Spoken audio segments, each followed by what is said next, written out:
the second. India have won the test match. India have won the series. They're going to get back for two. India... Hello and welcome to a new episode of the 81 All Out podcast. This is Siddhartha Vaidyanathan at Sidvi on Twitter. And I'm joined today, one of the guests I have today is 81 All Out regular Kartikeya Date. Kartikeya is at Cricketing View on Twitter, writes a regular Substack called Cricketing View, and also contributes articles to ESPN Cricinfo. Hi, Kartikeya. How are you? Hi. Thanks for inviting me.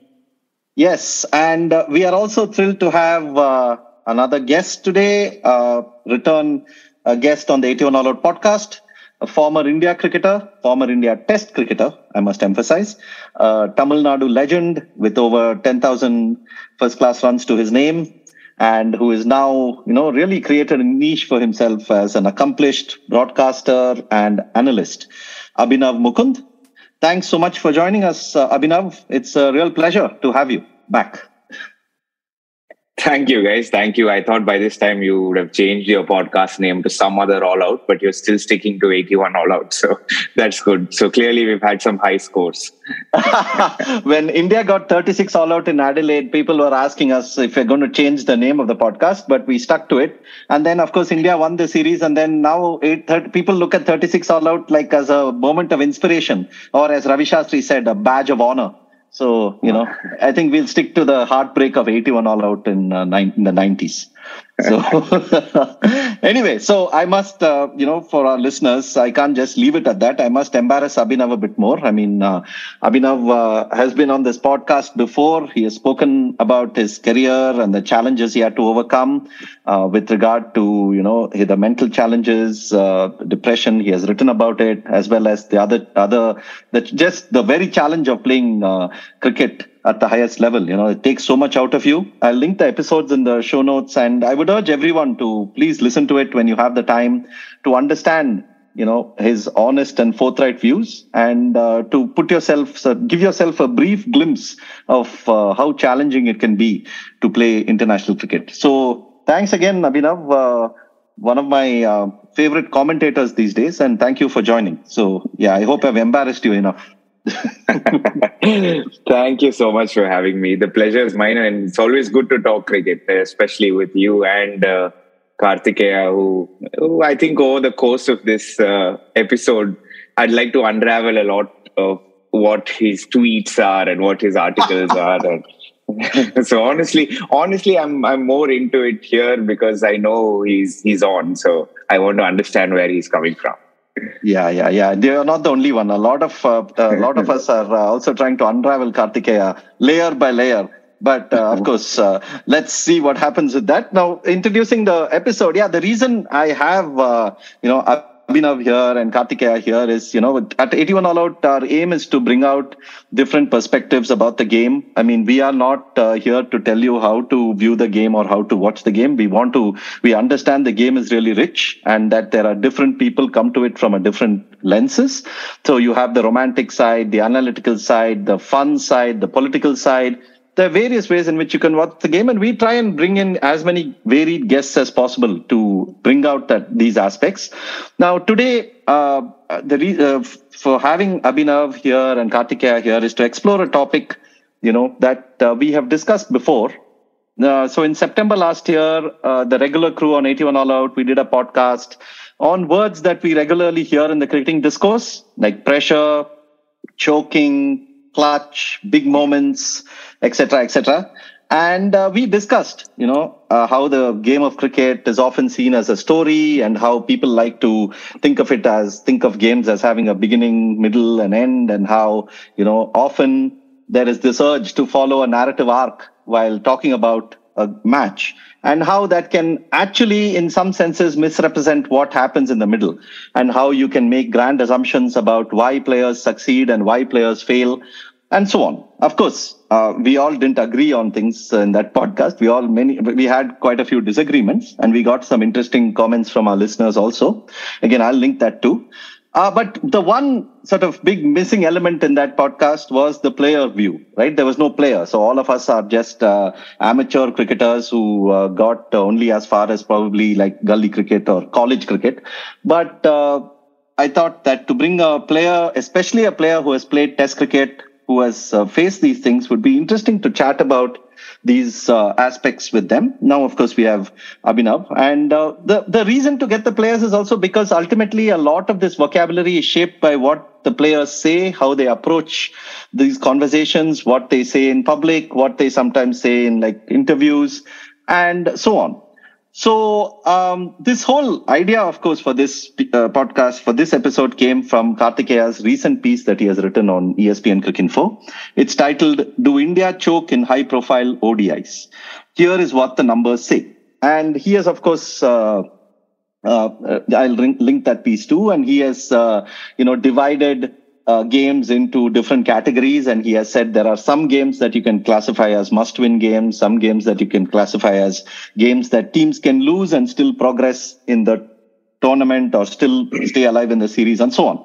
So I thought we can take off from that. And Abhinav, I know you have read the article, and in fact, I was specifically sent it to you to ask you your opinion on it. And maybe you can start off by what you think about it, and if you feel it is utter rubbish or it is only merely rubbish. Okay. I'd like to be a little bit polite and say I think it's interesting, to say the least. It's definitely an interesting take on it. And your choice of words at the beginning, it said the vocabulary that the player uses. That's an interesting choice. So it just got me thinking, because I don't think it's the same vocabulary as Kartikeya. Kartikeya is the Shashi Tharoor of Twitter, of cricket Twitter.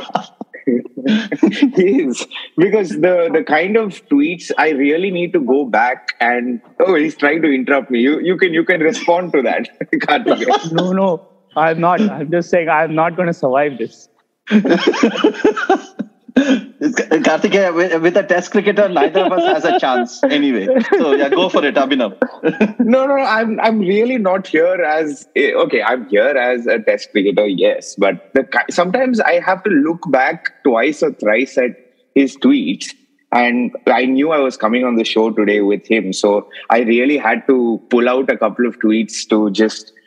I don't think any cricketer speaks like this. The cricket fan's fallacy is to think that things which are thrilling and memorable are automatically competitively significant, or more generally, that memorability is proportional to competitive significance. This sounds like like a PhD research paper in itself. Nobody tweets like this.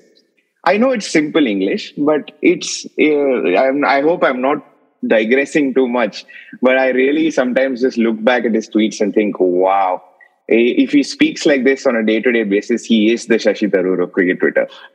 So you're saying nobody speaks like this as a compliment or as in the reverse way?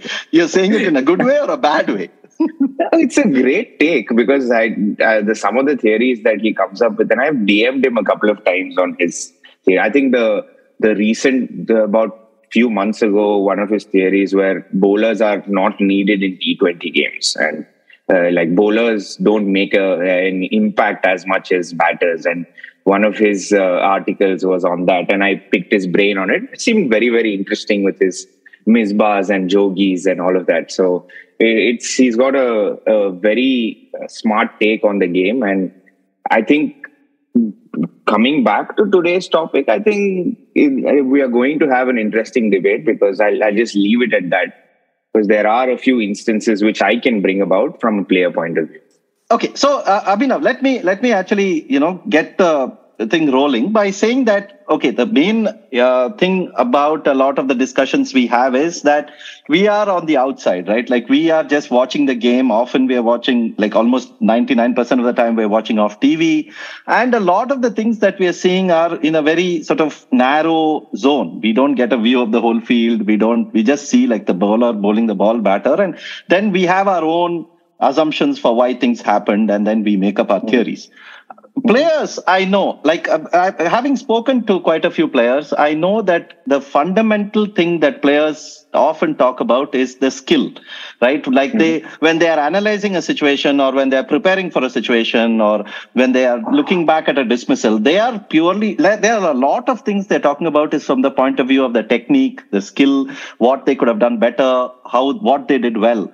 So it's interesting how when we speak about it, of course, we do have our own theories about technique and all that, but then there is a large component of the mental side that comes in, right? In our vocabulary, it is the pressure. Yeah. It is the reason he didn't do well is because of the pressure, or things like that. And even commentators, I think they also fall prey to that, and to that sort of mode of talking.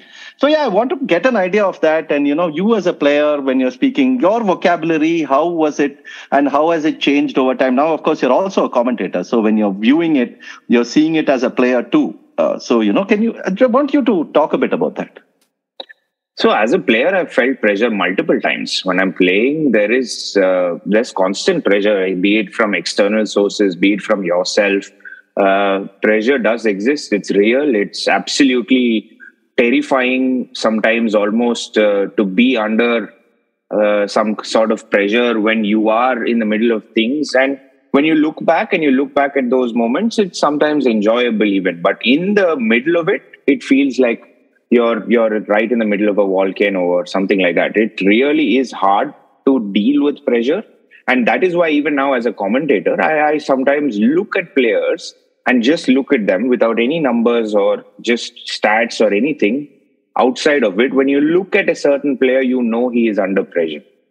And it's not at all like something that I can prove. Obviously, there's no evidence to the fact. It is a very subjective view, but it is my view as a commentator, because I've seen players under pressure. I've led teams where there is possibly a young kid or someone who is out of form who walks in under pressure, and you sort of go in, and as an opposition, you try and see if you can get his wicket out. So pressure is real.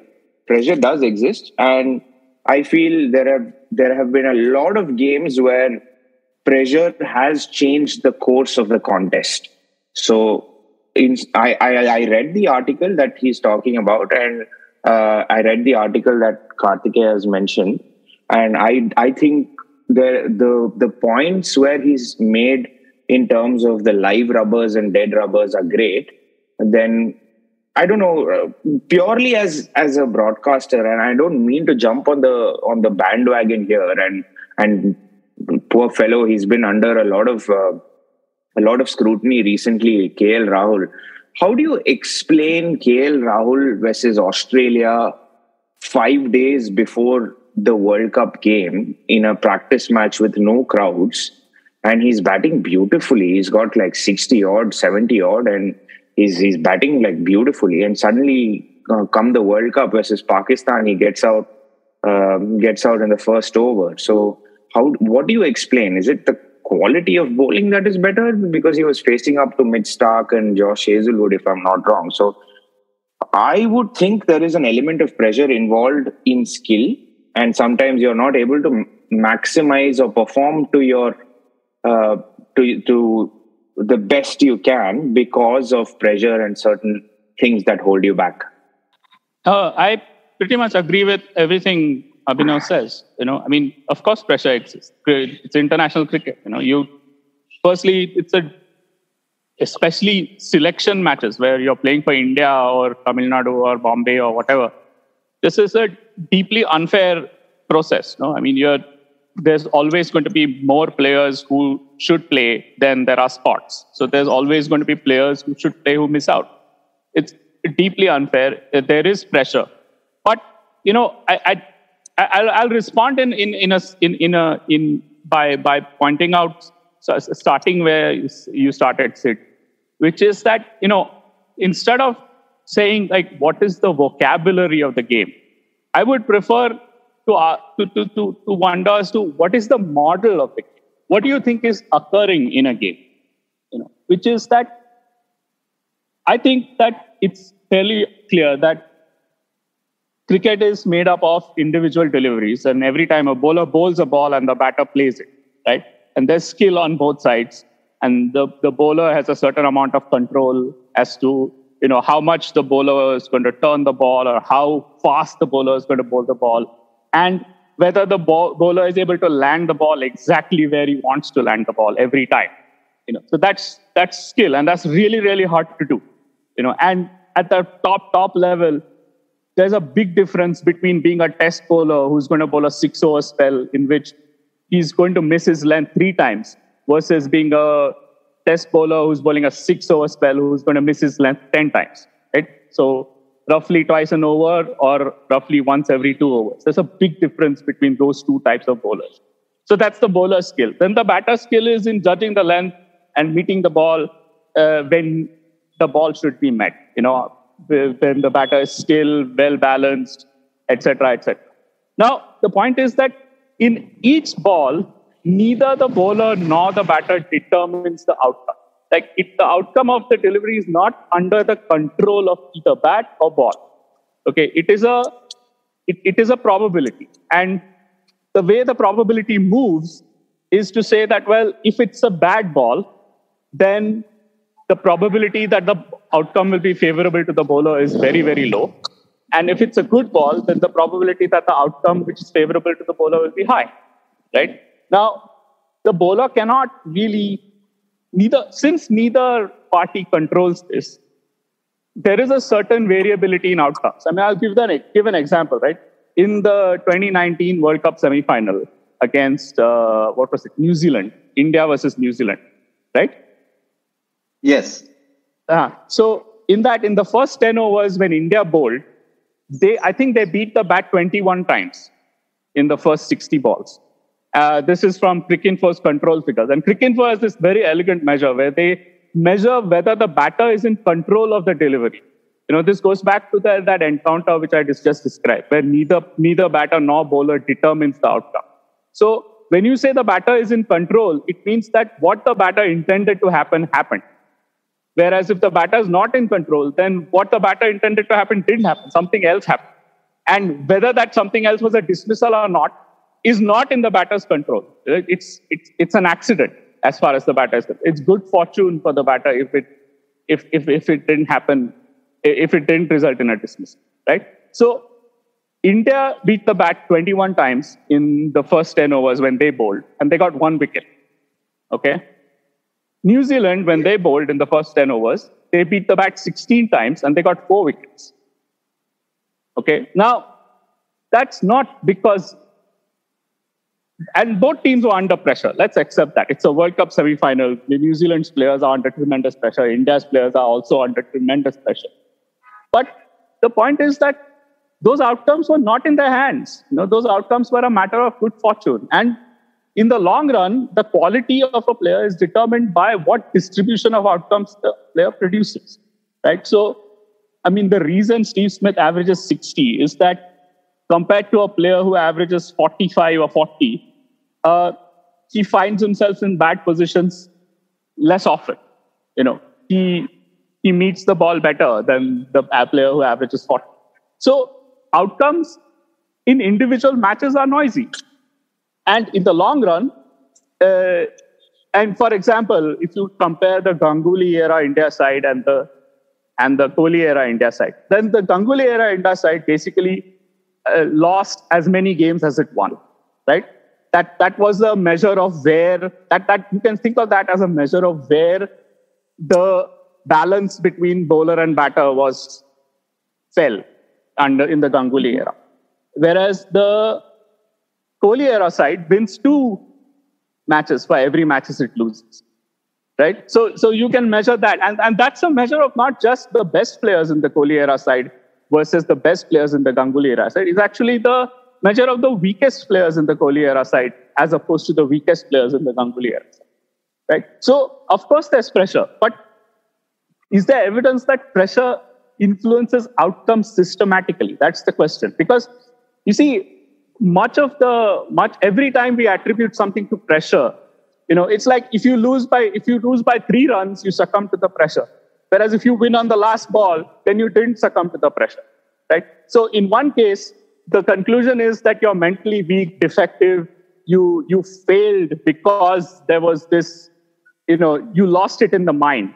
Whereas in the other, you're king, like you're Iceman, and that's not on, I think. That's not a reasonable description of a player, because you cannot say that 4 runs is the difference between those two different characterizations of a human being. That's just not on, So and much of the commentary and much of the writing is basically an explanation of the result. So if a team loses, then commentators and players are and writers are sort of they almost feel an obligation to describe what the team which lost did wrong and how terrible they are.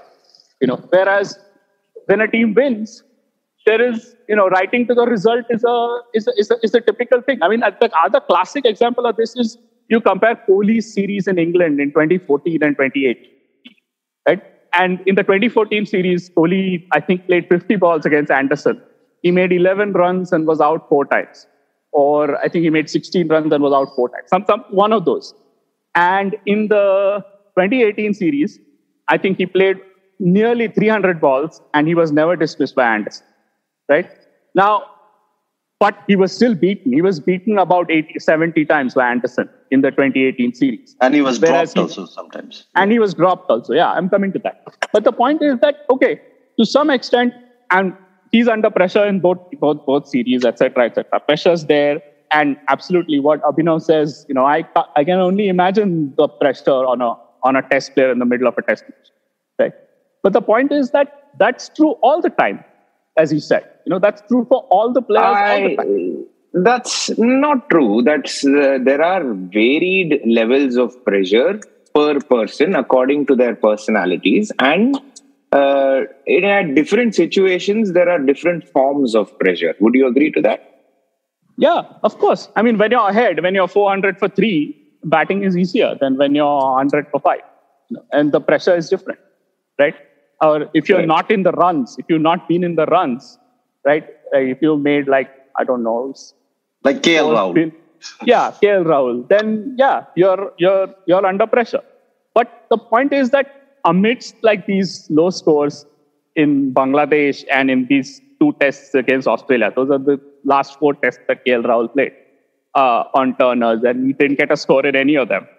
And he played a lot of white ball cricket, and he played a number of outstanding innings in that. So I don't necessarily think that the evidence suggests that, it's a mental problem for him. It's just variation.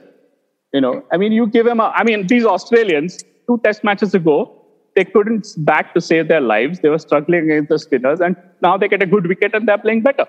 So what? I mean, have they magically had a mental transformation, or is there a cricketing explanation for this?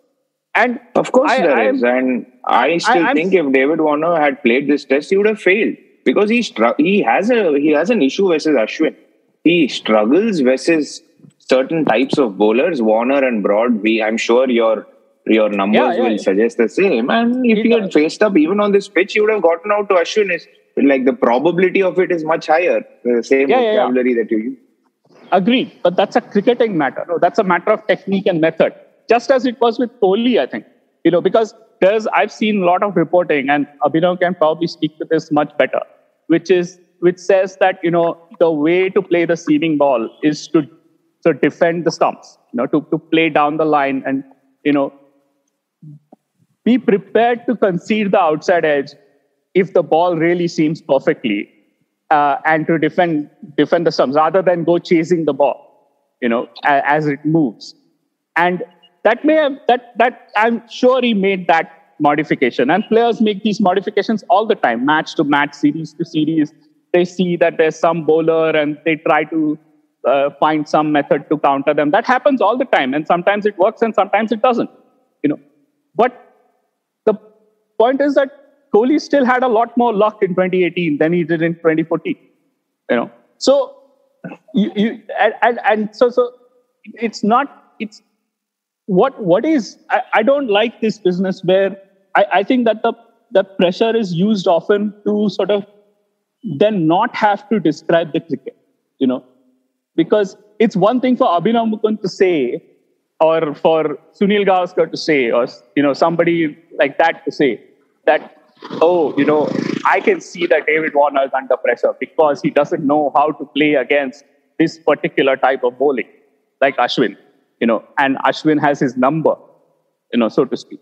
And it's one thing to say that, but it's another for, a newspaper report to say that, they lost by 4 runs, and that just shows that they're mentally weak. Those are not the same thing, right? But the point is, for every Abhinav Mukund or Sunil Gavaskar who makes a measured, careful observation on commentary, there are people who listen to that and then say, he said that this pressure affects things. So of course, every dismissal, everything is going to be attributed to pressure. Like this business in the what was it, Delhi, where Australia started sweeping. And they scored much quicker against the spinners in the Delhi test than in the first test or the third test, or in fact in this test. But they also got out a lot more often. So you can think of it as, Australia losing their minds in Delhi. Or you can think of it as, they tried a way and it didn't work and they changed. Now, yes. I just want to interrupt you here. How does Abhinav think of it? I think pressure makes you do funny things, and that's why I have this thing where there are a couple of things that he's mentioned. Like the first thing that he mentioned was shot control. It's a human being that puts up these numbers on Cricinfo, and he defines, or he thinks that he was out of control or he was in control. So there is human error first of all in shot control. And secondly, you don't know exactly what the player is thinking, just like in terms of pressure. You don't know what he's thinking, whether he was in control or not. He's beaten the bat 20 times, 25 times. It doesn't matter to a player who's in form, because he's going to think, I'm still here. I'm hanging around. I am going to score some runs if I get past this pace. So analytically, I don't think there is a method to this. I just feel like overall, if you're going to talk about certain situations, I just feel like there are countless occasions where you can talk about the fact that pressure has made you do funny things. Like, for example, the Australians came here with a mindset thinking the only way out is to sweep. And the best way to do that on a pitch that is ragging, turning, we are not trusting our defense, is to sweep. So they went out, all guns blazing, swept. Why? I don't think Usman Khwaja swept as much in the 4th test, and he's possibly been their best batter. He was sweeping a lot more in the couple of innings that he's played. It's fair to say Akshar Patel's possibly been the best batter in those first 3 tests, and he hardly used a sweep. But he came in situations when the bowlers were a lot more tired, the ball was a lot more older. So many things going for him, but he displayed some exceptional technique without sweeping, and he was in control of his game. You could see that. You could tell. Again, this is a human perspective. Forget me as a cricketer. I just looked at that innings and I felt he was very much in control of what he was trying to do. Would you say the same about India's top 5? No, not at all. Because they were all over the shop. They were trying to play shots. They were trying to play out of their skin, trying to get to the other end, somewhat try and escape the spin threat of even Todd Murphy in the first test, then Kuhneman, Nathan Lyon. I think they've been at sea not only because they don't have a good technique, because you're talking about players who are averaging 50 odd in test cricket. And if you look at India's top 5, they're all averaging close to 45 plus in test cricket. So they clearly know how to score runs. So by the probability or by averages, they have to score at least 45, right? Even in the worst of conditions. So I still think they were under a lot of pressure, and it really showed. It shows I think the shortest format is far more interesting, because pressure turns up in there are more scenarios where there is pressure and excitement for the audience. The longest format has sustained pressure. it is a battle of attrition almost. Like Usman Khwaja he had to play 250 balls to get to 100. And every single ball was a test of his skill. So the sustained pressure is what Test cricket is. But a T20 contest can change any given point of time, because we've seen it so many times, 4 overs, 40, 8 wickets in hand, and suddenly one good over and it just becomes a tight game or a close game or a close contest. But I'd just like to pose this question to Karthikeya, because if he's talking about 4 runs or 5 runs being the differential between calling him an easy game or calling him an Iceman for finishing the game, I think it will be an interesting exercise to put 10 finishers together and see how many times they finished games off for the team. Like I had this conversation with Sidwi before I got on the show about the whole thing. If the opening batter finishes the game off, nobody says he's a finisher and he finished it off like beautifully under pressure. He doesn't say that, right? Yeah, like Joss Butler and Alex Hales in that World Cup semi-final. Yeah. Do you think they weren't under pressure? Of course they were under pressure. I don't think opening batters get due credit. Is a good plug-in there from me. But 170 for no loss is phenomenal in a World Cup semi-final. And I would think that Butler and Hales were amazing, right? So it's just that I agree with that point of view where there is a sort of public perception. Like imagine England were 125 for 6 and then suddenly they had to get 40 odd in the last 4 and somebody finishes it off and he's cool under pressure or whatever. Ben Stokes, yeah. Yeah, Ben Stokes, yeah. And precisely. But that's where I'm coming from in terms of there is this element where players are not thinking about shot control or whatever. It's just the mindset or the mind space that they are in. I felt Kohli was a lot more sure of himself. He hadn't changed much. He was still flaying balls outside off stump. Like you said, he probably got beaten about 85, 90 times. But he was so sure about the other stuff around that he was able to still go ahead and make runs. By that count, Marnus Labuschagne is possibly the luckiest cricketer in the world. I think he gets beaten the most amongst anyone. He gets dropped a lot. He gets like he probably averages 60 only because he's dropped so much. But how do you explain that?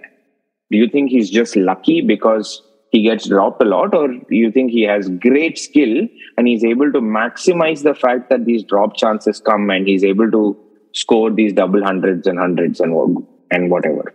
No, I mean, obviously, great skill. I don't think anybody will discount the fact that a player who averages close to 60 in Test cricket is not skilled. I mean, that is a given. I'm sure even, I'm speaking for Karthikeya here, but I'm very sure that he will agree with that too. But that's what I think. I mean, when you say that, he's getting beaten and he's still scoring, the point is that he's lucky to survive when he gets beaten, no? I mean, if he gets out, then he's not going to score any more runs after that. And there are innings where, I mean, look, I think you're a little harsh on the control measurement. I mean, it's a systematic record where scorers have been doing it for years, and I've seen the patterns that it produces. I mean, for instance, and this is something which is, I think, going to be really hard to persuade a Test batsman, especially off. But it takes a lot of luck to score a Test century. I mean, if you are dismissed on your first or second or third mistake, you're probably not going to score more than 10. But if you're dismissed on like your 25th or 26th mistake, you're going to score, probably 70, 80, if not more, depending on the conditions. And I mean, you can think of conditions through this control measurement. No, I mean, if it's very, very bowler friendly, then you can imagine that the bat is being beaten on average much more frequently, like once every 4 balls or so. And if you look at batting friendly conditions, then the bat is being beaten less frequently, like once every 8 balls or so. And so the frequency with which false shots occur is proportional to the frequency of, run scoring, so to speak. But what I'm can, trying to say is, like, as batters, we're not thinking about fall shots or beatins. It's never the thought in our head. But that's fine. I'm not really trying to describe how the batters think.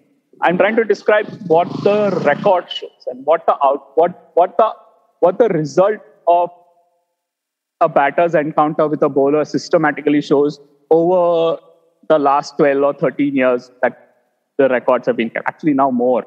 Like 2007, 6, 7, so Rajesh started the control measurement. So it's now 15, 16 years. And basically, there is a distribution of false shots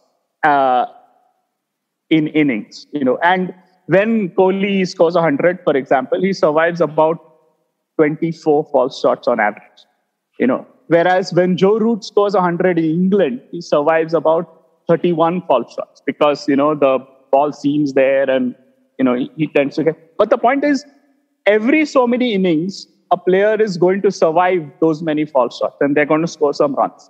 Now, if the player keeps playing on these sorts of pitches, where the false shot frequency is generally high, and more importantly, there is no session in the test match which is batting friendly. Like if you see, Indore was really awful, but even Nagpur and what was the second one? Delhi.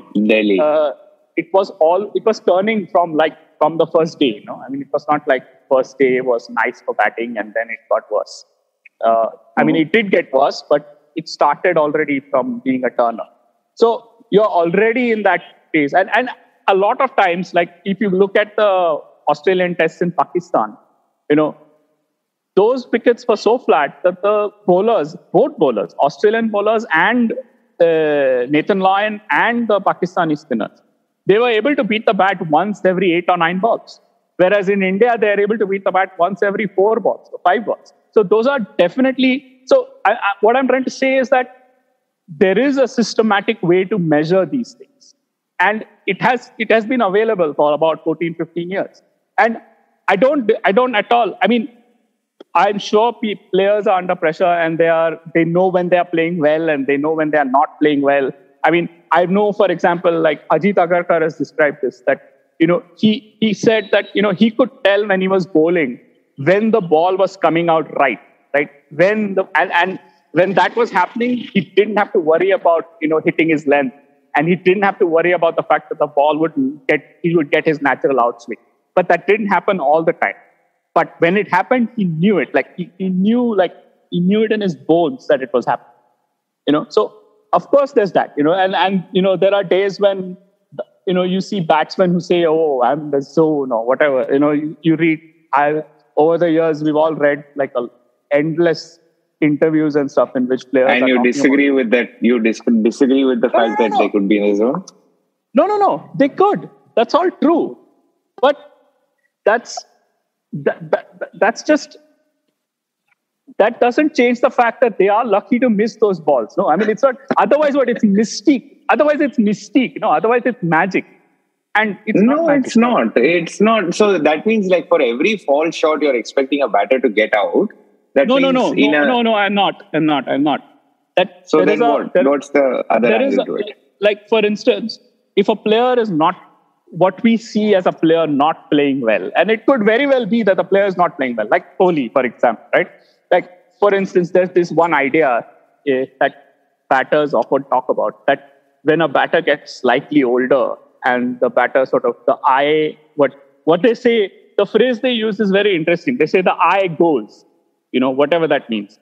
But basically, it seems to me that it means that they pick the length that little fraction of a second later than they used to. So they realize a little bit later than usual, than they're used to, what length the ball is going to be. So they have less time to move. And so more often than not, or more often than it used to happen for them, they find themselves in a bad position with respect to the length of the ball.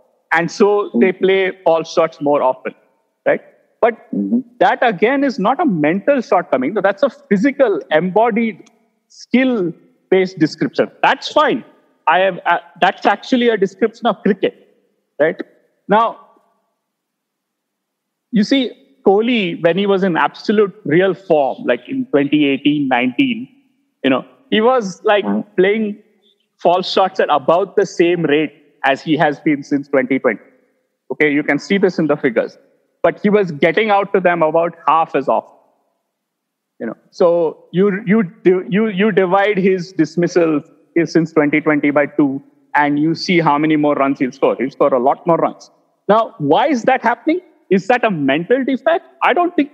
I think that's a bad description of what's happening with him. I think it's you require a description of batting. But so Abhinav can tell us. Abhinav can tell us why that's happening. No, like from his own sort of view. Why would like suppose, I mean, if you were to consider that the false shot aspect of it, and the fact that the rates are pretty similar when he was at his peak form and when he was now, why do you think that he was scoring so many runs then and not scoring now? Is it, I mean, one, you can of course say that there was, of course, I think there is an element of luck in everything, but there is also is there something more than that? No, but it's got a lot to do with test matches being played on ranked turners now, right? The last 3 years or so. On bowler-friendly wickets, you mean? Yeah, on bowler-friendly pitches. He was going to say something, Karthikeya. Please finish your point. Sorry. I just wanted to say that, okay, there's luck, but, when it mathematically, if one pattern is evident over a period of 2 years, from 2016 to 2019, that's 3 years or whatever, however many years that is, and then another pattern sort of persists for 3 years, like for 2020, 21, 22, and now into 23, then it's not just natural variation in the distribution. It's like the average has shifted. Something is different in the way he's playing. Yeah, he's gotten out LBW a bowled awful number of times in the last 3 years. Since 2019, I think he's got LBW bowled about 14 times out of 22 innings or something like that. So it wasn't the case before that. So in between all of those false shots, he wasn't missing the straight ones. So clearly he's missing something a lot more in the last 3 years that has never happened before over the course of his career. And that could be whatever. It could be a reflex thing. It could be a technical issue. It could be anything, right? Yeah, it could be anything. It really just you just can't put a finger on it.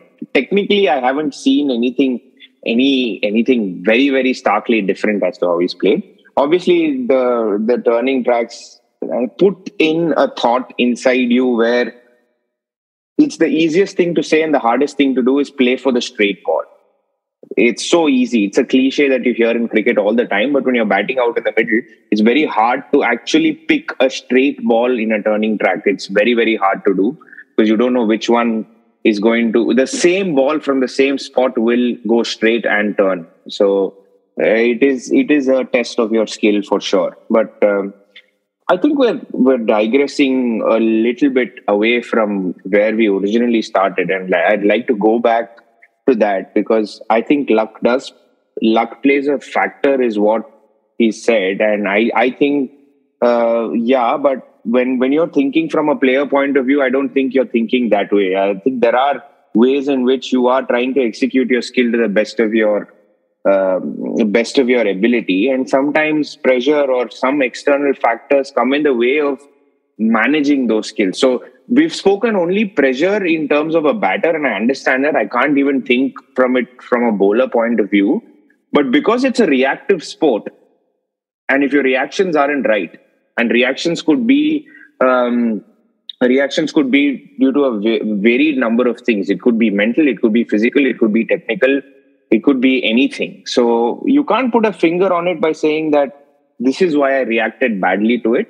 And I believe a lot of times when I've been out of form, there are so many things clouding your head. How do you explain when you are in your best form? When I'm batting at my best, I'm absolutely blank and just reacting to the ball. absolutely blank. Nothing. I'm not thinking. I'm singing. I'm playing to the best. I'm seeing every single ball out of the bowler's hand. I'm not thinking anything else.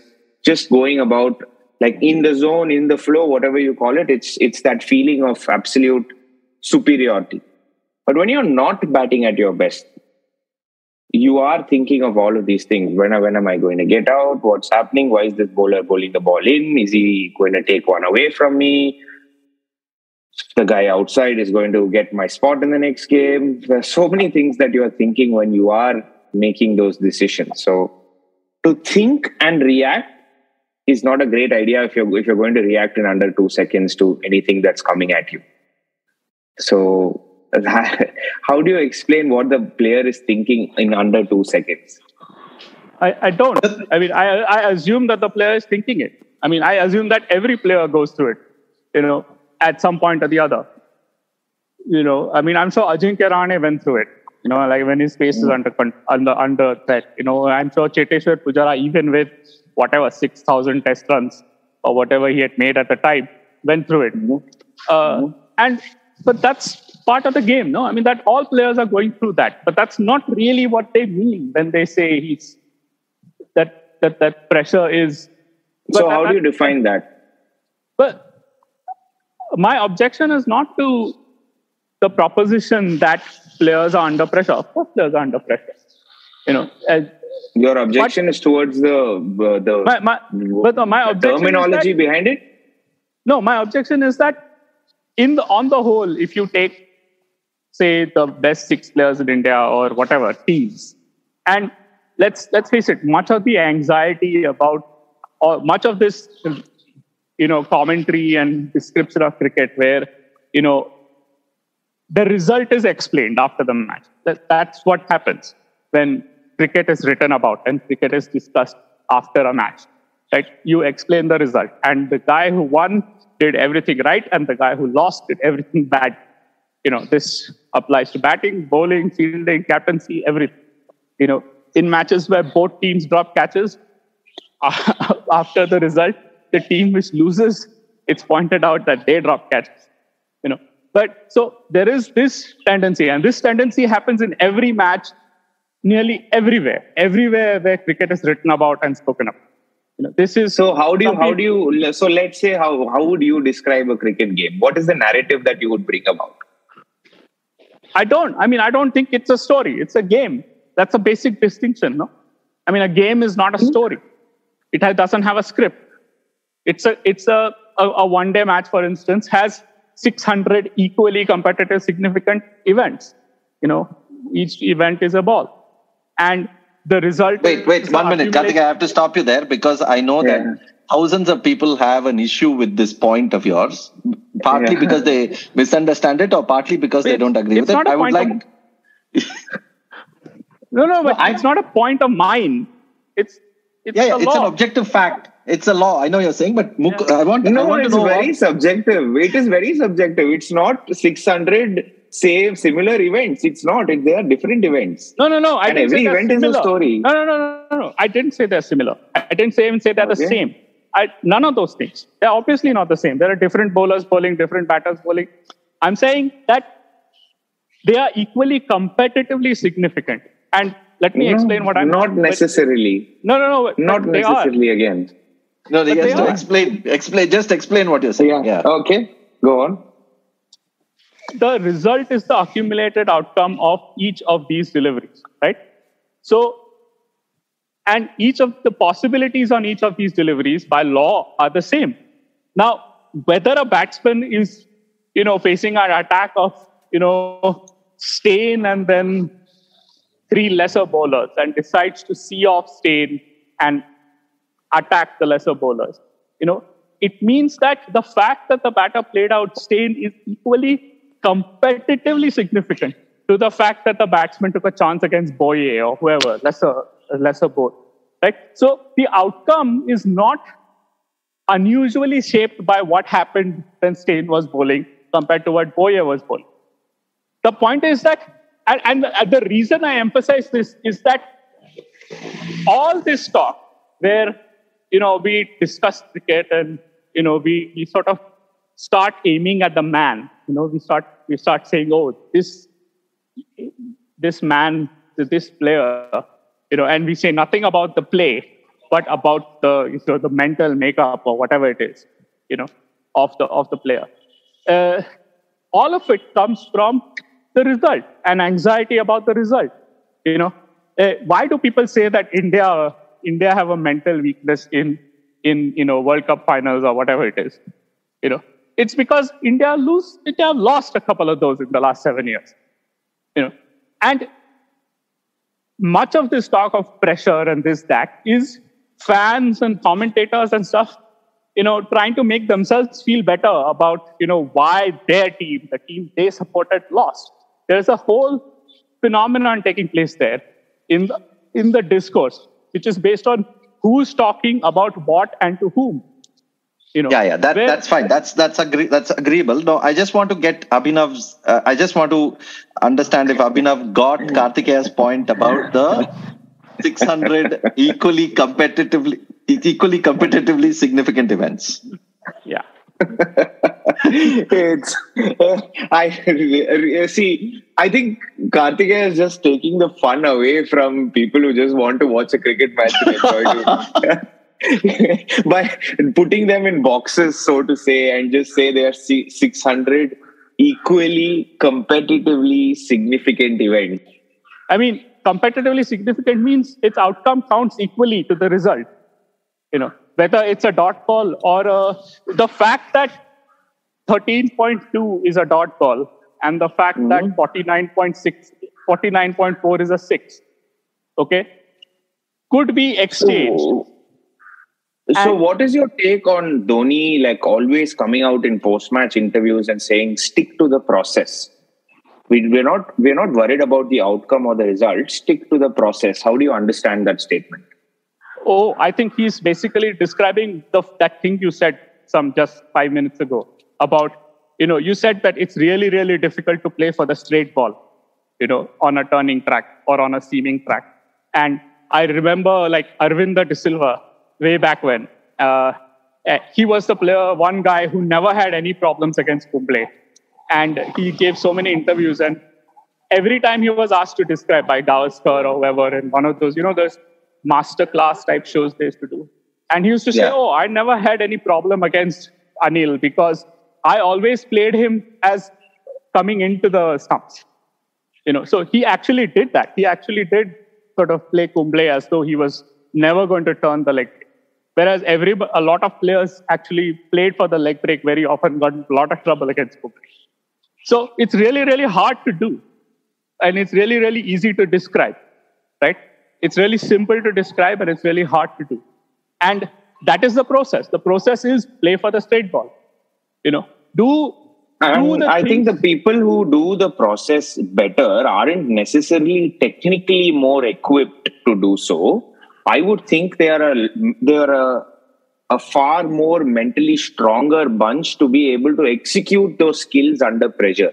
Because technique is varied. Each person's handwriting is different. Every single person's technique is different. To play the straight ball, you can play it in 5, 6, 7 different ways. The head has to be still. Your feet have to be in position. Yeah. All of that is being said all the time. But it's very difficult to execute. Even if you've done it repetitively. I've read so many pieces of so many articles where they've said if you do it 20,000 times, it becomes a habit. That's utter rubbish. I've done it 50,000 times. I've still not mastered that skill. So you're describing exactly correctly. I agree with everything you're saying because you're absolutely right. And there are players who pick it up really quickly and improve faster. And, their skill is honed to such an extent that they can execute it pretty much in any situation, in any match, anywhere. And then there are players who... And that is why this is the story, Kartikeya, because they are heroes. Right, they are not average people. But that's they are not heroes. They are better than your average, run-of-the-mill cricketer because they're heroes. They've done something extraordinarily well. Yeah, that's correct, Abhinav. That's what he's also saying. No. Yeah, but that's not because they're... But that's like this separation of, mental skill and physical... mental toughness and physical skill is a fictitious, no? I mean, someone may have just better developed muscle memory than someone else, right? So are you actually going towards the side of mental toughness exists a lot more than physical skill, or it's equally balanced? Or no, I think what appears as mental toughness is superior physical skill, is superior skill, superior ability. I'm saying that what appears as clutch play, what appears as performing under pressure, or performing in whatever key moment, another fiction, in my opinion, of a match. But whatever is perceived as the key moment by the player or whatever, right, is actually a manifestation of superior skill. Players who are good clutch players are not players who are clutch players because they are clutch. They're clutch because they are better. The causality runs the other way. So they're also better because they're able to keep their minds under pressure. They're able to execute those technical skills under pressure. Because even if you're physically superior and the other party is also physically superior, I've seen a lot of players come through because of their mental skills, because they're able to hold through their physical skills better. They're able to trust their bodies a lot more. They're able to trust their shot making execution a lot more. And that comes out of emotional and mental intelligence. And that is only if you're strong enough to actually have the will to say, I am better and I do have the faith that I can execute this, then that it does not exist in a lot of players. You will hardly see it amongst 10, 15 players. So that is where I will say, yeah. But that's fine. I'm sure you're right. That's true. But the point is, I don't think it is right for complete strangers to go there about cricketers, and that depends on a really studied understanding of an individual. You have to know the person really well to be able to say something like that about that person. And you should not say that about strangers. So, this casual distinction between, there are people who watch people on TV and say, oh, he's mentally weak. How can you do that? That's not on, no? Okay, fine. If you're, what is that man's name? The psychologist. We're putting ourselves out there by being on television. We are entitled to have opinions on cricket matches, on television, on serials, on films, on everything. Right. Fair enough. Yeah. But have the opinion on the cricket match, no? Don't have an opinion on psychology, because you're not commenting on psychology, no?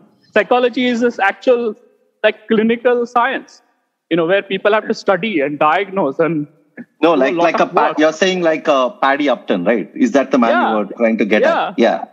Paddy Upton has done, I don't know if he was there with Kirsten or he was there with Fletcher, but he was there with one of them. And Kirsten, he's probably worked for hours and hours and hours to get to know each of the Indian players, and he's probably studied how they react in some situations and how they don't react in some situations. And then he's probably made exercises to help them react better in some situations. And that's a lot of work and a lot of study. And even after that, Paddy Upton is going to make some very measured, careful observation about the person behind the player, right? Now, look at the amount of work that goes into that, the amount of effort that goes into that. I think that's actual science, psychology. That's actual learning. That's actual regard for the player. This business of, just watching someone on TV saying, oh, he's mentally weak. That's just abuse. That's not on. That's not there. And your issue is not so much with the Abhinavs and the cricketers as much as with reporters who say that on their copy, right? Abhinav probably knows a lot of these players personally. He's probably been in camps with them. He's probably been in teams with them. He's probably been in tours with them. And he's talking about people he knows. And that's a separate thing. I don't know any of these players. My only access to them is through the record. And I make sure to study it. And I think basically the whole business of, pressure, and the reason I do not like the sort of the casual reference to pressure in all these conversations is that it is an evasion. No, if you say, oh, it's a mental error, how do you argue with that? You cannot argue with that. Anything you say is a mental error. like Rohit Sharma got out in the second innings at Indore. He's caught on the crease and he's playing across the line. He's plumb LBW, and he's off balance. And clearly, he doesn't know where he is because he reviewed it, and it was like dead Midland leg stump. I think he thought he fell away to the leg side, and then ball was missing leg or something like that. But his non-striker shirt told him, but he didn't.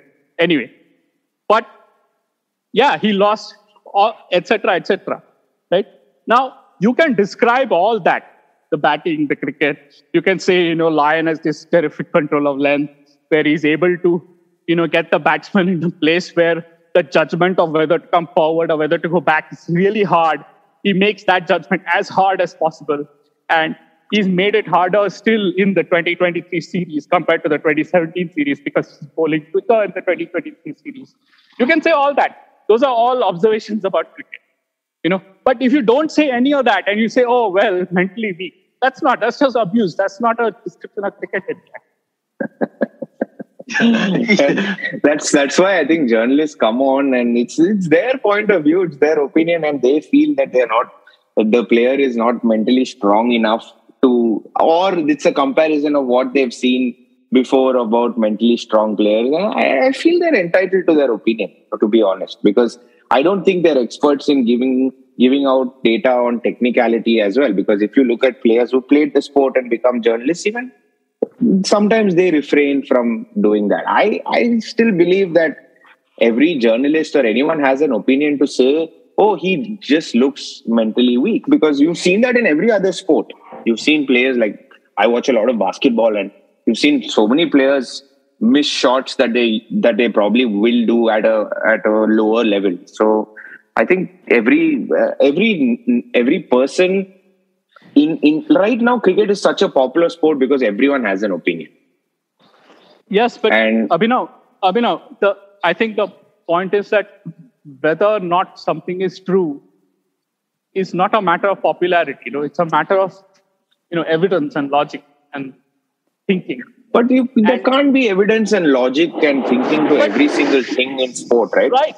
So then... No, but Abhinav, take an example of yourself, right? Like suppose you are playing and, you get out to a certain shot or whatever. And if somebody describes it as he succumbed to pressure and got out, I mean, there is much more than that, right? It is not, there is a sort of a hinting that, yeah, but if I go out and retort to every single person who has an opinion about me, then I won't have time to become. No. You don't have to retort.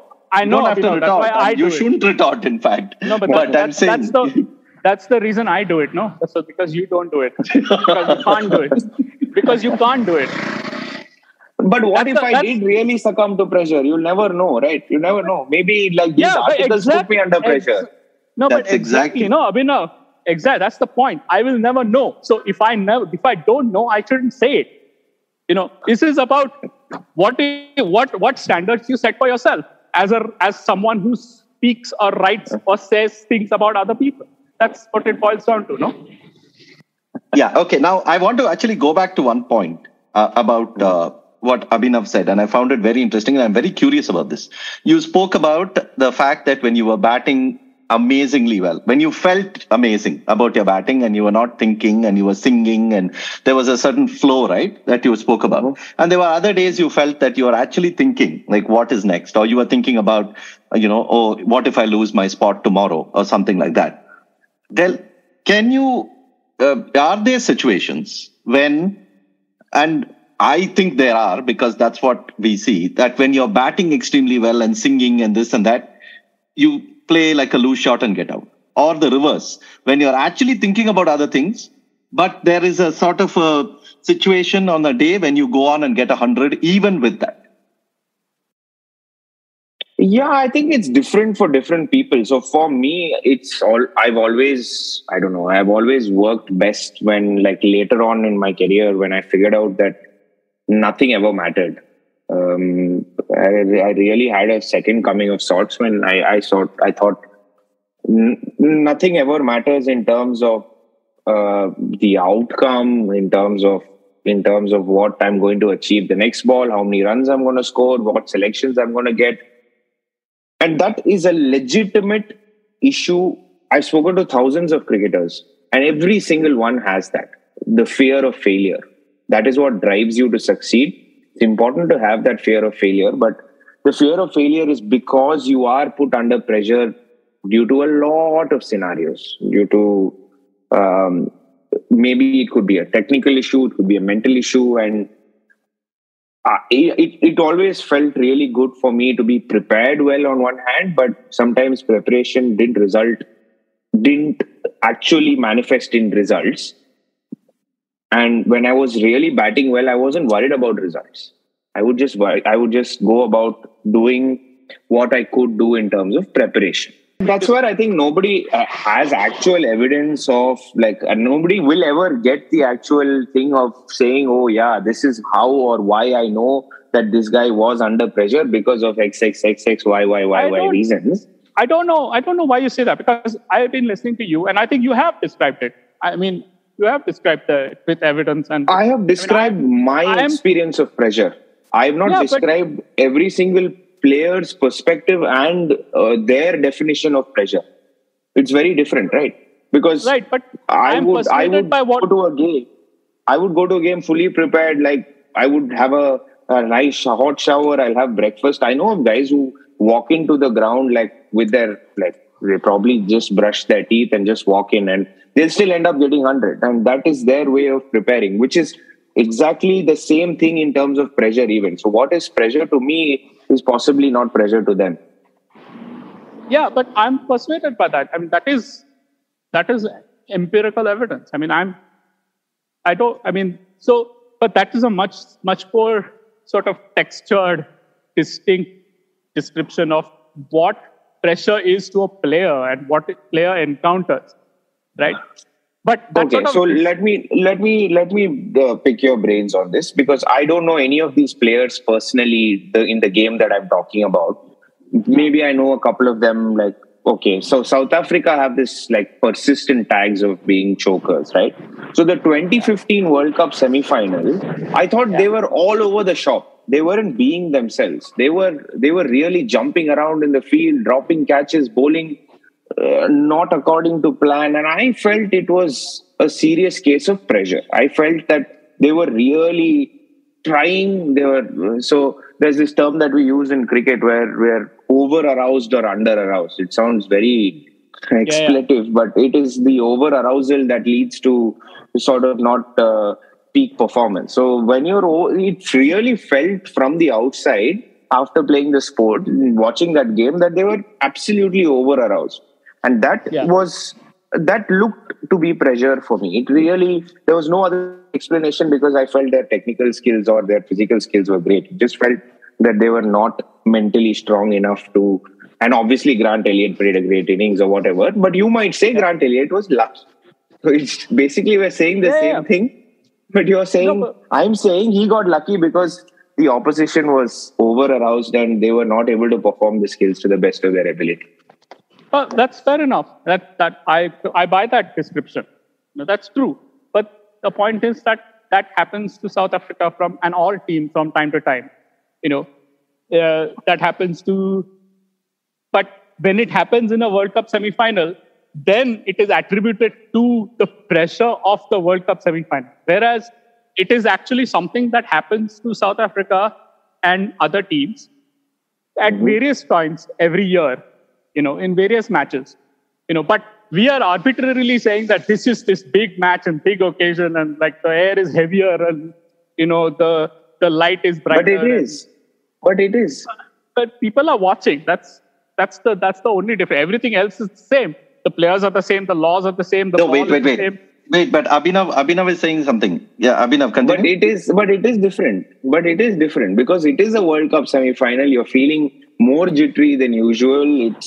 It's a very there's a lot more at stake. You have so much more pride at stake. There's a lot more pressure involved. It is different than if you're again playing in front of no crowds. Like the example I mentioned earlier, when a practice match is different from an actual World Cup semi-final. It is. In theory, what you're saying is right. In theory, it is still the same game, and that's exactly what we all strive to be. We all strive to be the same calm person even in a club game or in a test match. But that's impossible because we are human beings, and there is that element of nervousness, like jitteriness, or whatever you call it, before a big game. Players do so themselves.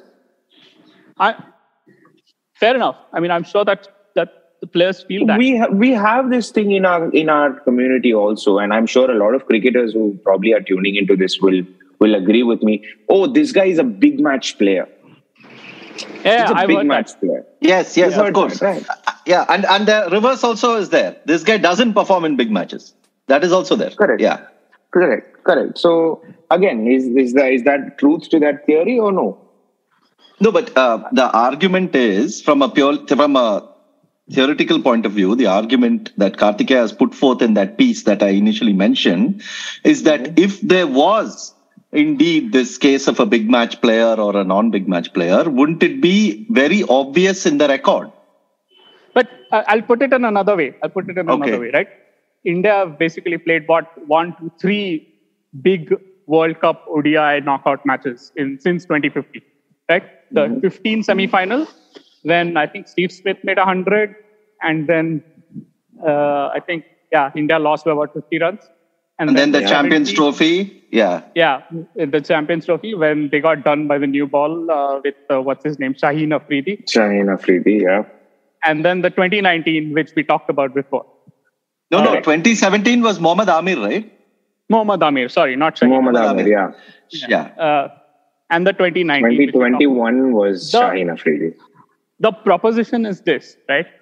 If instead of 3, they played 20 or 25 World Cup semi-finals, okay, over 7 or 10 years, then they would win about 2 for every one they lost. That is the proposition, and that is what the record suggests they will do against the kind of opposition that they play. Now, you're right that since it only happens 3 times, it's a rare event. But the fact that it's a rare event makes sort of claims about it hard to evaluate. No, I mean, you're right. There is pressure, but these are players who play under a lot of pressure all the time. I want to bring this one example to ask you about it, because it's very recent and it's very, very interesting, I think. And it gets to your whole thing about pressure and trying too hard and, playing outside of where your zone is, right? Is that a way to put it? Yeah, of course. So Ravindra Jadeja, in the first 2 test matches, right? I looked at his pitch maps, okay? And his control of length is fantastic, right? And in the first 2 matches, he overpitched about somewhere between 5 and 6% of his delivery, right? In the first inning. In the third match in Delhi, when India were bowled out for 110, he overpitched 21% of his deliveries in the first innings. Now, one of the interpretations of that was that in the third test, unlike in the first test and unlike how he normally bowls, normally what does he do? He's absolutely relentlessly accurate. He gives the batsman absolutely nothing. And then he forces the batsman to take big risks to score. And then when they miss, he gets his wicket, right? That's why he is so miserly, and so he gets his wickets so cheap. But here in Delhi, I think he was sort of trying the magic ball much more often, like trying to bowl, land it on that leg stump and get it to rip into the slips, And he was overpitching as a consequence, because you see a pattern in the pitch map where, there's a whole cluster of full pitch balls on leg stump. Now, one of the things that some of me and some of my friends who I discussed this with occasionally said that in the third test, instead of bowling for control as he usually does, he bowled to take wickets. That was probably also because of, the pressure of not having runs to play with, not being able to be patient. So that's a kind of a sort of a shift, a mental shift, we would say. Yeah, it suggests so, yes. So, and then yesterday again, he's reverted back, even though ball is not turning anything, he's reverted back to absolute metronomy. All day yesterday, I think he overpitched 7 balls. Only 7. That's remarkable. So what happened in that third test? Yeah, it could be a case of a lot of things. It could also be the fact that the opposition left-arm spinner got 5 wickets in the first session of a test match. It could be that. It could be him trying to prove he's the king of these conditions, bowl a lot faster, which results in you over-pitching a lot because he wasn't able to. Yeah, you basically, when you're trying to bowl a lot more quicker, and sometimes you tend to over-pitch a lot more. When you're tiring, there are so many reasons. It could be physical, but I felt it was a lot more of him trying to extract as much as he could possibly do from the pitch by bowling lot quicker, and he was over pitching a lot more. Yeah, and so he tried that, and it didn't work. And he changed. The second day, actually, he was much better, and on the second innings, there was not much runs to play with. But again, this type of thing happens, no? And this type of bad results happen from time to time for players. So, it's not like he had a bad result. He did take 3-4 wickets in that innings. But even then, so one way to describe this would be, he crumbled under the pressure of the low score. Another would be to actually describe this whole cricket involved. Yeah, but I don't think people say that for one occasion. They don't say it for one. When it happens on multiple occasions is when the word pressure comes in. So if he does that repetitively against a certain opposition, so why is KL Rahul under pressure? He is an absolutely fantastic player and he scores in the IPL 600 runs every year. But people have a problem with him not scoring against certain oppositions like Pakistan, Australia, England, New Zealand. So they have a problem with him not scoring against bigger oppositions in the World Cups. And that is why he's under so much scrutiny, because it's not a single case, like you've mentioned. It's a cumulative, collective number of cases where people have seen and say, oh, this guy fails in big matches. This guy fails under pressure. So why do we need him? Abhinav, what is your take on this big match player? I wanted to ask you that time itself, but I want to, both from personal experience and from thing. I'm sure you have yourself seen some players and how they perform in certain games and all that. Yeah, there are examples of it. I'm very much as surprising as Karthikeya would think it. I'm very analytical in my thinking as well. So I tend to rule out these big match player things. Because what is a big match? Every game is a big match. Yo, you wait, 1 minute. This is something that is very, very important because most of our listeners may not agree with this point. So why do you say that, Abhinav? Why do you say every game is a big match? Because it's life or death. It's what you do as a profession. If you're not doing justice to your profession, you're not doing justice to your job, if you're not turning up in the best possible way that you can, you're basically saying this is an ordinary opposition, so I will not play it or to the maximum, to the best of my ability, because they are beneath me. I will not turn up today because this is not a game that I will give my best, and that's not what I want to be. I want to be the best in every single game I played. So every game is a big match according to me. If I get runs, they get runs. The runs are runs at the end of the day. So, see, this is why I'm sure Karthikeya will definitely agree with me here, because it falls into the box of these numbers. But there are certain guys who do say, oh, yeah, he turns up for these big matches. Why don't you turn up for the other matches? Why? Who asked you not to? Nobody asked you not to. You turn up for every game, they won't call you a big match player. From your They'll mouth, say you're a consistent player. Yeah, see, no, and the other thing is, you're absolutely correct.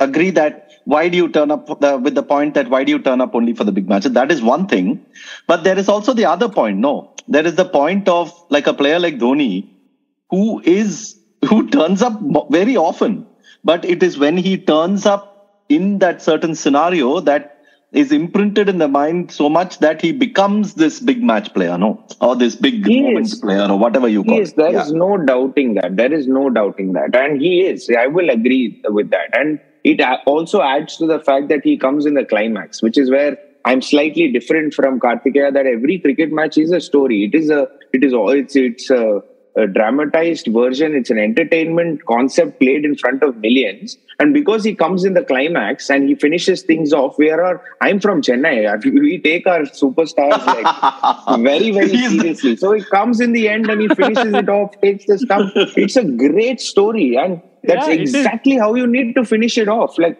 you need to add to that moment as commentators, as people who are watching that game.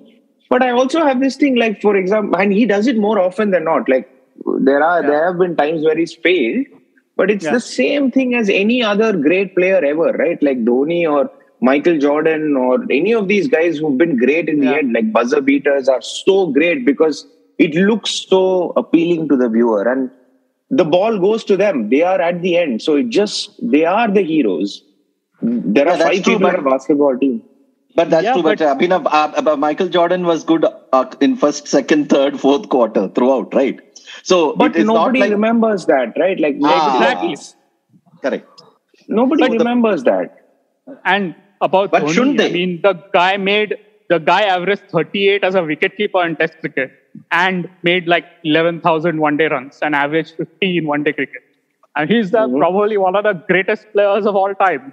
I mean, he's going to be really, really good whenever he comes in, whatever he does. Yeah, well, I keep telling DK this a lot, and honestly, I tell him this a lot more than you guys think I would.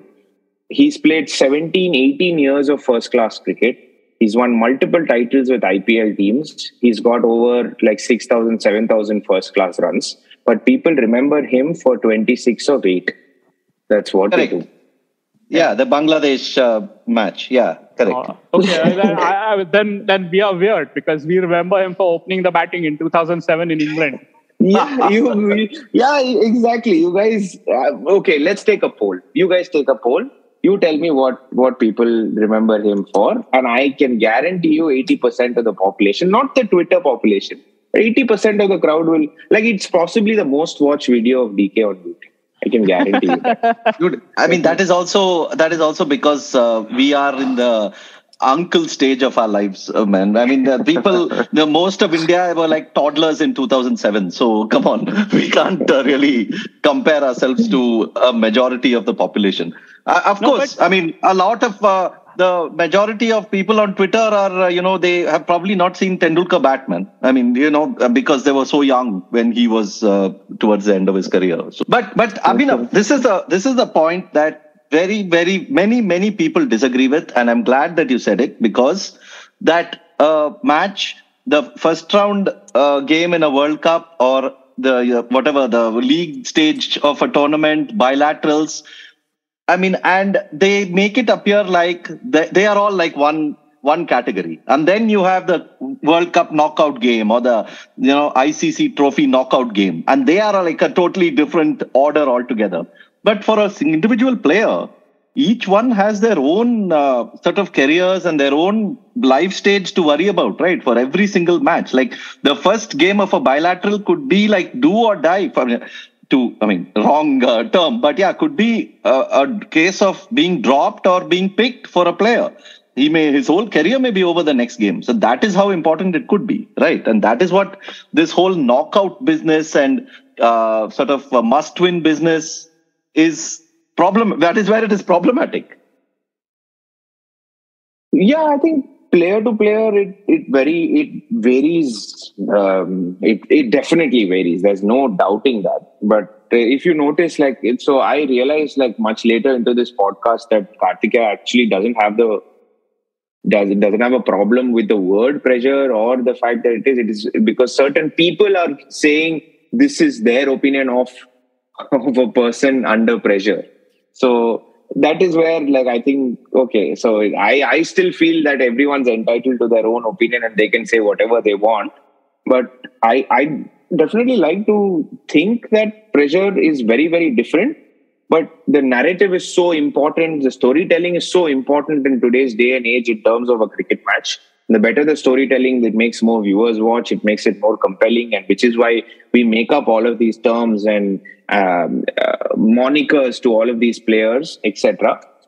And again, it's about the guy who stays there at the end. It's never a, so let's say the unheralded ones are the opening batters, because if they are finishing things off, that means the game's a dull drab of a game because they've got it with 10 wickets to spare or maybe 9 wickets to spare. It's an easy chase. That's what they call it. So it's never a very, very difficult chase. Even if it's 75, the last one, it was 76 for 1. So it's a very easy chase.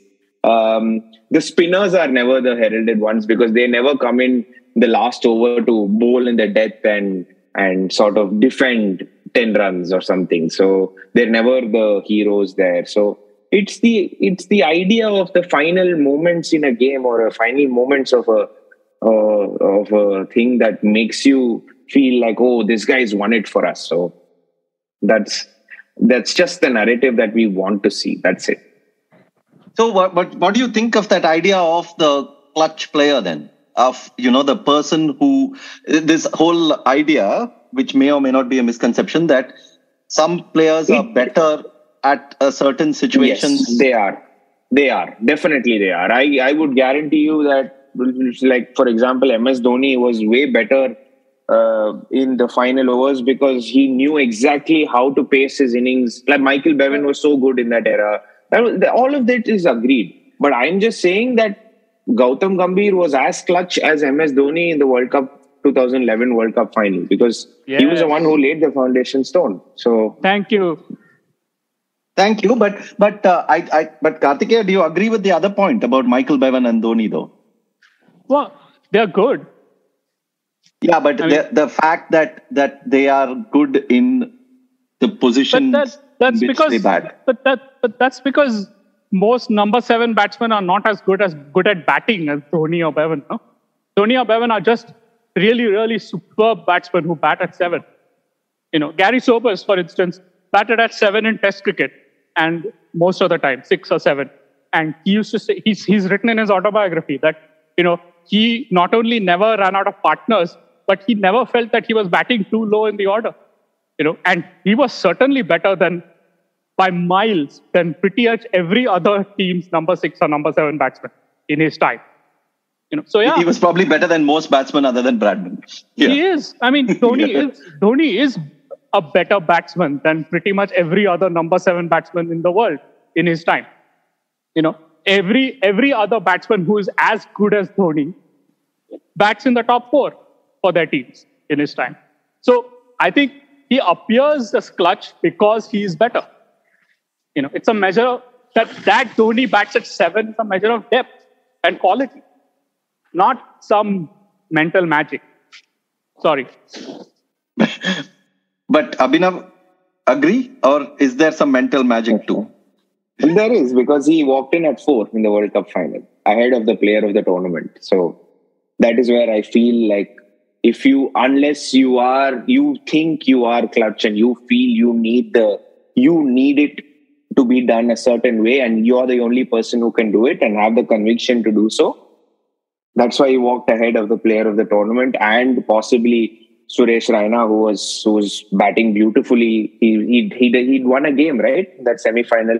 So yeah, I would think, quarterfinal. So that's why I think there are players who want the ball, who want the action, who want to finish things off, and that's clutch for me. It's very, very rare to find personalities like that. But you're describing something different there.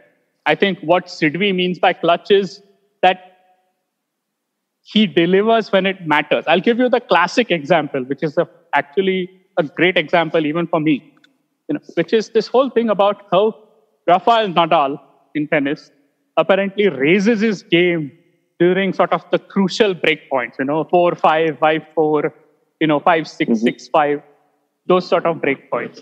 Now, there is a record of every point he's played. It's published in a place called Tennis Abstract. And Rafael Nadal doesn't win those break points at a better rate than he wins the average point. That's not, he wins them at about the same rate. He loses them about the same rate. Right? So it is objectively not true that he is better, but he appears to be better because people remember the occasions when he's won.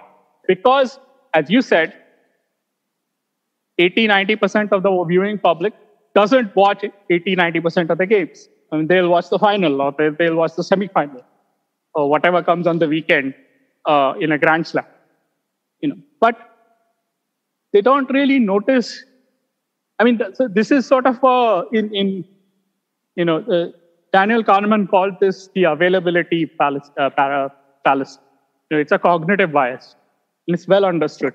So this business of clutch is basically a cognitive bias. It's a well understood phenomenon. We experience these, we demonstrate as humans these cognitive biases of a variety of ways, a variety of types, and this is one of them.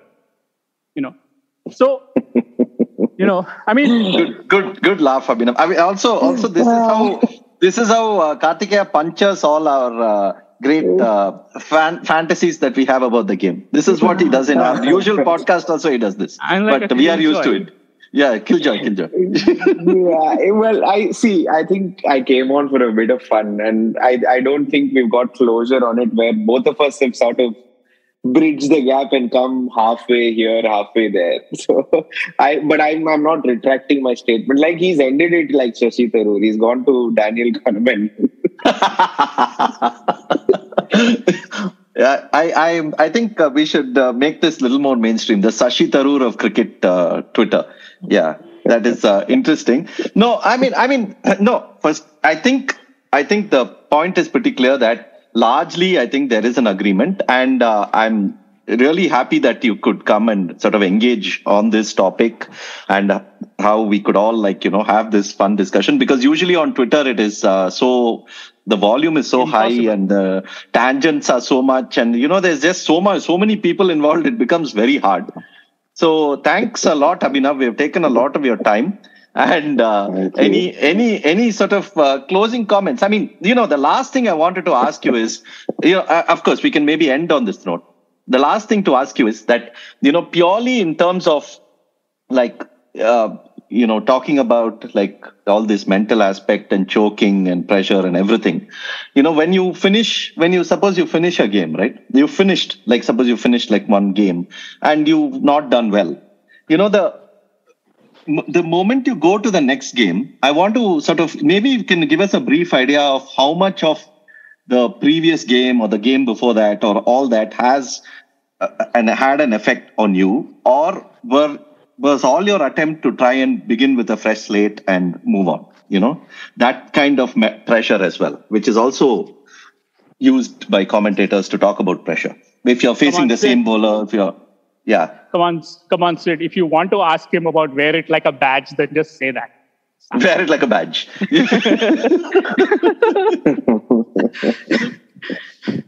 Yeah, see, sorry. Well, Abhinav, if you're not familiar with this is like part of this. I think there was a YouTube series where Shastri was interviewed about that series. Yeah, Kutti story. Yeah. So if you've not watched that, this is like. I'm sure he has watched it, man. Yeah. I'm sure where Shastri basically said, wear the 36 all out like a badge. Yeah. Oh, wear it like a badge. Okay. Yeah. Yeah. See, again, like it's very, very relative, because when you're batting well or when you're doing well, you don't sort of remember an odd failure here and there or an odd dismissal here and there, but it sort of steps into your. Like, I'm sure you've heard of like people saying, "Oh, this bowler has given me nightmares." Yeah, and it happens. It really does, because when you're suddenly seeing a person that you don't like to face on the team sheet, it brings back all those memories, and it brings back all those dismissals. All of this is real, but it's about there are a lot of things that you can do to overcome, and when you're batting better, you have the one up on that particular bowler or particular batter. You do take off, like, to specifically answer your question, there is a bit of hangover, yes. there is a lot of hangover. In fact, people do take in a lot of stuff from previous matches, previous experiences, and take it forward to the next game, because that's who we are as people, right? Because what experience you've learned from today, you are going to take in tomorrow. You are going to take it forward tomorrow, be it good or bad. I think the most positive people, or the people who are very successful, they tend to retain the good stuff and try to make the bad stuff better. So I will end it on a philosophical note. That's really interesting. But is there also the flip side where, like, you see a bowler who you have had some good success against, and you feel like you are very comfortable. You can handle that angle and that thing well. Is there a little bit of a sort of a fillip for you? There is, of course, there is, and I'm sure it's very evident in matchups that you see nowadays. Like, the last 10, 15 years, we've had so much T20 cricket, and that's why matchups do exist. And these matchups have been existing for a long time, but people are taking it seriously only now, because the shortest format requires that attention to detail to succeed. So that's where I think you have favorable matchups and unfavorable matchups, and it is very real. So over a career, now this is my final question, I promise you. Over a career, is it fair to say that given all that happens through your career, ups and downs and bowlers and this and that and pressure, that maybe over a career the pressure sort of evens out? Is that okay to say, or is that absurd? I don't know. I think it's relative, because you don't know how many times you would face a certain person. Like, it's a very let's say Shaheen Afridi versus Rohit Sharma. It's a very rare occurrence, and he's possibly had the better of him 2 out of 3 times or whatever, right? Yeah. So it's a very, you can't say that it evens out at the end. I don't think anything evens out in the end. I think it's just a matter of, I think Rohit had a very good innings in one of those Champions Trophy games or the World Cup games, right? Where he scored. I'm not too sure. But anyway, I don't think it does even out in the end. It really still remains, like Warner versus Ash is never going to even out. Or Warner versus Broad is never going to even out. So. Oh, no. Not the individual. The individuals will not even out, because somebody will end up having the upper hand. I'm just talking about all the pressure, like the. Oh, yeah. Okay. So all the bowlers who you do well against, who you don't do well against, all that. Yeah. Yeah, it does. But if you're just constantly hungover about the fact that you are succumbing to pressure all the time, then you just end up being a failed cricketer. So people who have tasted a reasonable amount of success, yeah, it does even out. Because you tend to move on, and you tend to sort of like face a lot more success. And as a lot of people say, that you get lucky, you get dropped, you are not given out sometimes in the good old days before DRS. So there are so many of these things that it does. And you feel a lot more comfortable facing up to that particular bowler or batter again. So the pressure does even out for sure if you have gone past it and tasted that sort of success. Yeah, I think the example would be, one example I was thinking of while Abhinav was explaining was the Daryl Cullinan. Daryl Cullinan had a really rough against Shane Warne. But, he had a terrific overall career, as a test batsman. Correct. Yeah. Yeah, definitely.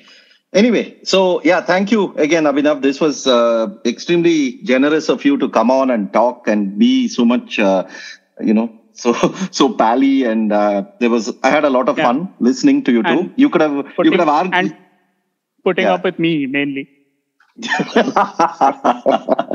That sadly, I think even Abhinav is reconciled to the fact that we are stuck with you now, Kartikeya. We can't do anything. We have to put up with you. So anyway, so wonderful. Thank you, KD. Thank you, Abhinav. Hopefully we can have you again on the show, and all the best for all your commentary stints and everything else that's happening at the moment. Please, listeners, please listen to Abhinav wherever you can. I mean, I'll promise you, a lot of commentators get a lot of stick these days, and people say they are cliched. People say they just say ridiculous things. But I've really enjoyed listening to Abhinav during the IPLs and other places where I've heard him. So please do. Regular reminder, 81allout.com is our website, at 81allout is our Twitter, and also we are in the business of republishing cricket classics. We've brought out 2 books, so I'll put links to them. Mike Marquis's War Minus the Shooting, Mike Coward's Cricket Beyond the Bazaar. So I'll put links to them, so please pick them up. Thank you so much, and we'll join you in about a week or 10 days time for the next podcast. India have won the test match. India have won the series. They're going to get back for 2. India home. Lords goes wide.